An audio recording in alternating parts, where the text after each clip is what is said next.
Hi friends, welcome to news pocket. Canada government Khalistani ఉగ్రవాది అయిన Indrajit Singh గోసల్ను arrest చేసింది. అతన్ని అదుపులోకి తీసుకుంది. త్వరలోనే అతన్ని ఇండియాకు అప్పగించేందుకు కూడా సిద్ధంగా ఉన్నట్లు సమాచారం.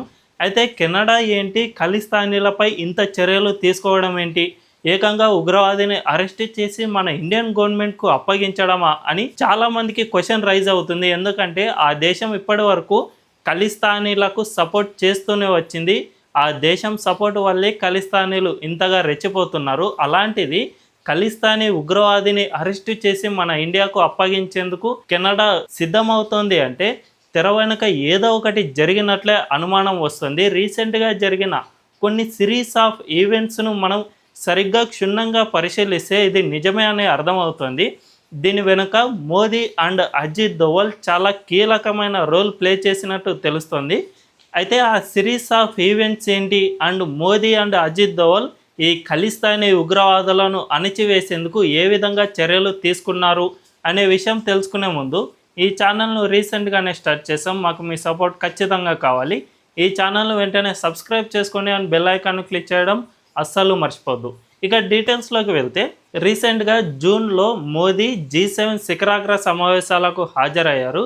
ఈ సమావేశాల్లోనే కెనడా ప్రధాని మార్క్ కార్నీతో సమావేశమయ్యారు. ఇందులో ఇరు దేశాల మధ్య జరుగుతున్న వాణిజ్యం గురించి చర్చించారు. కెనడా అండ్ ఇండియా మధ్య $20 బిలియన్ వాణిజ్యం జరుగుతుంది. ఇది సజావుగా సాగాలంటే మీ దేశంలో ఉన్న ఖలిస్తానీలను అదుపులోకి తీసుకోవాల్సిందే అని మోదీ ఆ సమావేశంలో హెచ్చరించినట్లు సమాచారం. ఎందుకంటే మన ఇండియాకు ఈ ఖలిస్తానీల వల్ల చాలా ఇబ్బందులు వస్తూ ఉన్నాయి కాబట్టి వారిని గనుక మీరు కంట్రోల్ చేయలేకపోతే ఖచ్చితంగా మేము ఈ వాణిజ్యాన్ని నిలిపివేసుకోవాల్సి వస్తుంది అని హెచ్చరించినట్లు తెలుస్తుంది. అందులో భాగంగానే కెనడా ఆ సమావేశంలోనే మేము ఈ ఖలిస్తానీలకు వ్యతిరేకంగా చర్యలు తీసుకుంటాము, మీరు ఎలా చెబితే అలా వింటాము ఖలిస్తానీల విషయంలో అని కెనడా గవర్నమెంట్ ఒప్పుకున్నట్లు తెలుస్తుంది.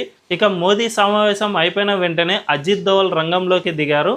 రీసెంట్గా మన జాతీయ భద్రతా సలహాదారు అజిత్ దోవల్ కెనడా జాతీయ భద్రతా సలహాదారు అయిన నతాలీ డ్రోవిన్తో సమావేశమయ్యారు. రీసెంట్గానే ఆమె ఇండియా పర్యటనకు వచ్చారు. ఈ పర్యటనలో ఖలిస్తానీలపై కెనడా ఎటువంటి యాక్షన్ తీసుకోవాలి అనే విషయాలపై పూర్తి బ్లూ ప్రింట్ సమాచారం ఇచ్చినట్లు తెలుస్తుంది. ఫస్ట్ ఎవరిపై చర్యలు తీసుకోవాలి, ఆ తర్వాత ఎవరిని తీసుకోవాలి అనే విధంగా పూర్తి సమగ్ర సమాచారంతో కూడిన ఒక బ్లూ ప్రింట్ నతాలీకి అందించినట్లు తెలుస్తోంది. ఇదే కాకుండా రీసెంట్గానే సింగపూర్లో మరొక సమావేశం జరిగింది. ఇందులో కెనడా అధికారులు అండ్ ఇండియన్ అధికారులు కలిశారు.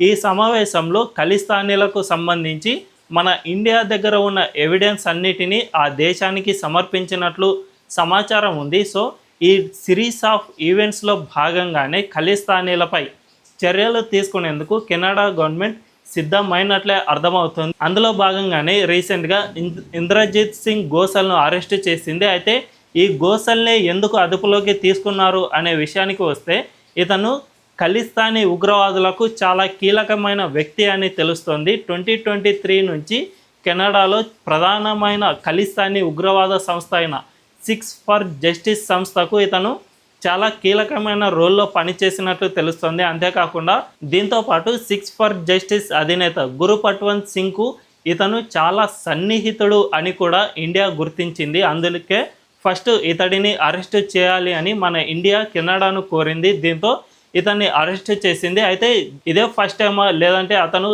అక్కడ ఏదైనా చిన్న ఇన్సిడెంట్ వల్ల అరెస్ట్ అయ్యాడా అని ఒక్కసారి పరిశీలిస్తే ఒక కొద్ది నెలల క్రితమే కెనడాలో ఒక ఆలయంపై దాడి జరిగింది. ఈ ఆలయంపై దాడి విషయంలో కూడా గోసల్ను అరెస్ట్ చేశారు.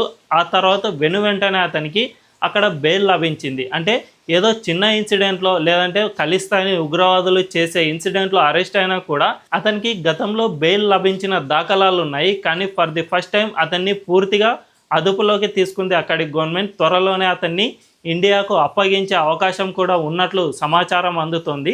అయితే ఈ గోసల్ను గనుక మనం ఇండియాలో గనుక తీసుకువస్తే అతన్ని విచారించి ఈ ఖలిస్తానీ మూలాలన్నిటిపై సమగ్ర విచారణ జరిపేందుకు వీలవుతుంది.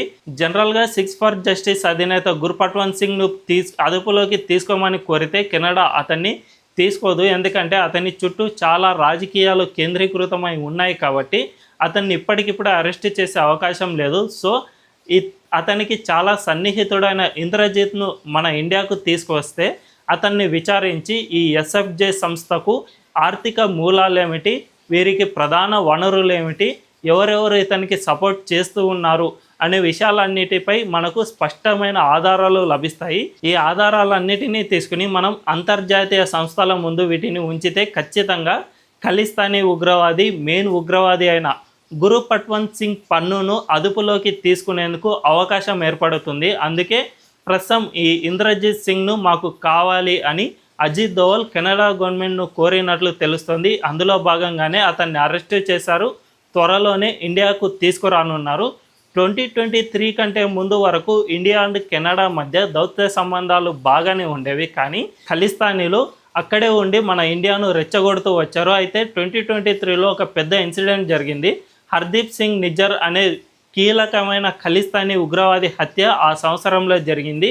అందులో మన ఇండియా ప్రముఖ పాత్ర పోషించింది అని నాటి కెనడా ప్రధాని జస్టిన్ ట్రూడో ఆరోపిస్తూ వచ్చాడు.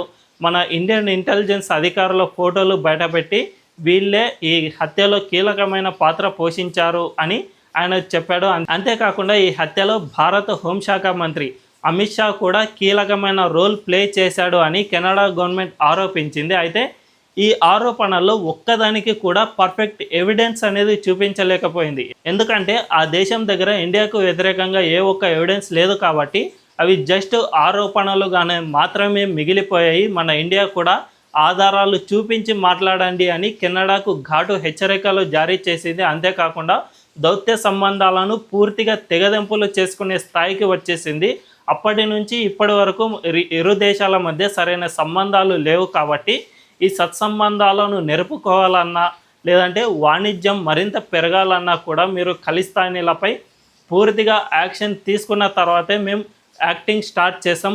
అప్పటి వరకు మీకు వాణిజ్యం పెంపొందించే ప్రసక్తే లేదు అని మోదీ తేల్చి చెప్పడంతోనే తాజాగా అక్కడి గవర్నమెంట్ ఈ ఖలిస్తానీలపై చర్యలు తీసుకోవడం ప్రారంభించింది. ఇది స్టార్టింగ్ స్టేజ్ మాత్రమే. ఇది మరింత ముందుకు కొనసాగి ఏకంగా గుర్పట్వంత్ సింగ్ను అదుపులోకి తీసుకువచ్చే స్థాయికి చేరుకోవాలని మనందరం ఆశిద్దాం. ఈ వీడియో కనుక మీకు నచ్చినట్లయితే ఖచ్చితంగా మా ఛానల్ను సబ్స్క్రైబ్ చేసుకోండి. బెల్ ఐకాన్ను క్లిక్ చేయడం అస్సలు మర్చిపోవద్దు. Thank you.